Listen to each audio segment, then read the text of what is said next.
Hi అండి అందరికీ. Holi special అయితే ఈరోజు ఆలుగడ్డ ఫ్రై, పచ్చిమిర్చి చేసి ఆలుగడ్డ ఫ్రై. నైట్ చారు ఉండే, అందుకోసమని ఆలు ఫ్రై చేసిన. పెరుగు అయితే కంపల్సరీ. దాంతోపాటు సేమ్యా, యమ్మి యమ్మి సేమ్యా. వేడి వేడి అన్నంలో ఆలుగడ్డ ఫ్రై అయితే సూపర్ టేస్ట్ ఉంది. చారు లేకపోయినా సూపర్ టేస్ట్ అవుతుంది. ఎంతమందికి ఆలుగడ్డ ఫ్రై ఇష్టమో కామెంట్ చేయండి.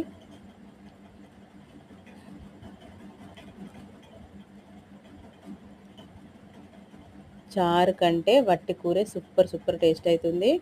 మా వీడియోస్ అయితే ఫస్ట్ టైం చూస్తున్న వాళ్ళు సబ్స్క్రైబ్ చేసి లైక్ కొట్టి సపోర్ట్ చేయండి.